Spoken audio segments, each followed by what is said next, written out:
Big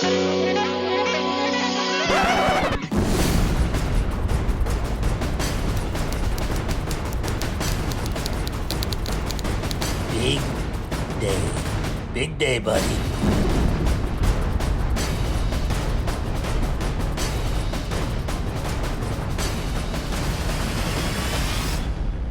Welcome to another episode of Giuseppi Watches a Movie. Today we continue our 2020 was a disaster movie marathon with a movie suggested by one of our viewers, Sherman Everywhere. Kinda sounds like an egotistical guy if you ask me. I'm just assuming he's a guy because, why would a girl say she's everywhere? That sounds like a guy thing to do.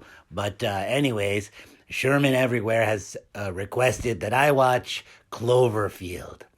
And I did. I've seen it before, and I just watched it again for this. And I have to say, these found footage movies, I feel like they're good as the first time experience in like a movie theater. I remember watching Blair Witch Project and being like, oh, this is cool. By the time Cloverfield came around, I was like, oh, we're doing some more of this. But, it wasn't horrible. But then I noticed you watch it on the second time and you're just like, man, this is just bad.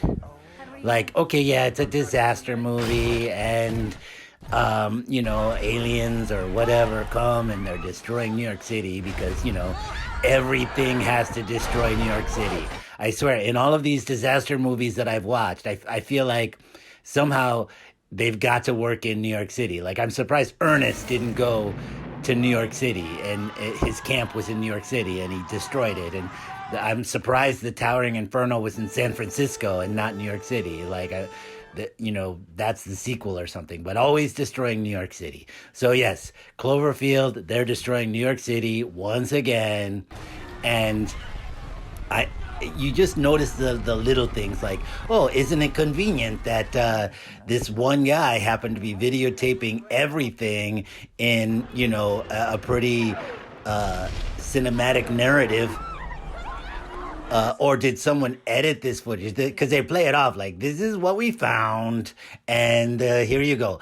But, so it was either edited by someone at the FBI who leaked it, or the guy who filmed it was just happened to go, oh, this would be a good story point. Also, yes, every found footage movie, you have to have at least one moment where someone's like, why don't you put that camera down?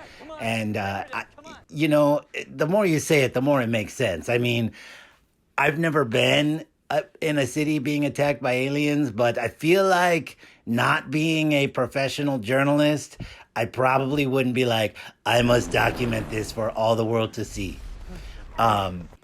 So, yeah, it makes sense. I'm sorry.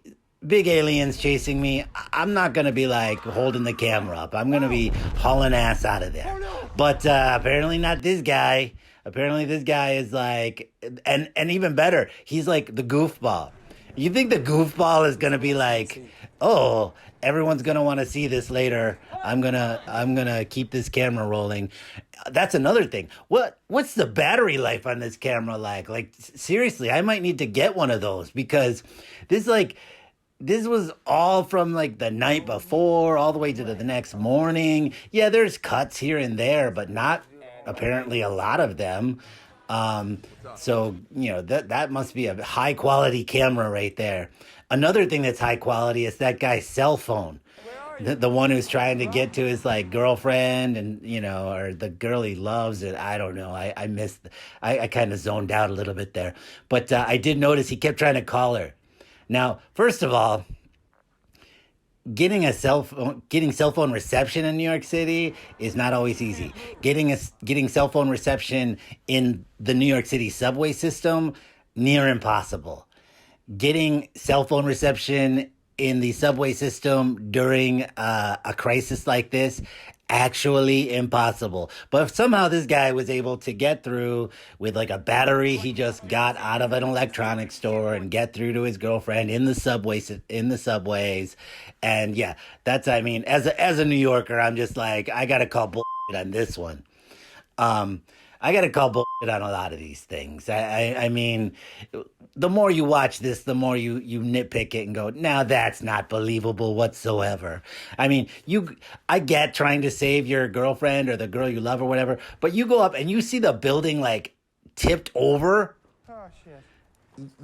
I'm sorry. I don't know too many people that are like, I still got to go up there. Me personally, I'm like, dude, the building is tipped over. Like, if she's still in there, she's not doing well. I feel like, it's tipped. She probably slid somewhere. I don't know. There's just, and on top of all of this, like, the whole found footage thing, I mean, I'm getting a little nauseous. Oh, geez, I just threw up a little bit in my mouth just thinking about it. So much shaky camera. I'm like, I had to take a Dexatrim or whatever that motion sickness pill is just to watch this movie again. Like, oh, geez, just if you're gonna watch this movie, just be prepared. Get a Dexatrim or whatever that is, and brace yourself. And only watch it once, preferably in a movie theater. After that, you're just going to be disappointed. Like I was. All right, one more movie to go, and then we're done with our disaster movie marathon, and then we need your suggestions to keep going because I really have no idea what I'm doing here. All right, bye.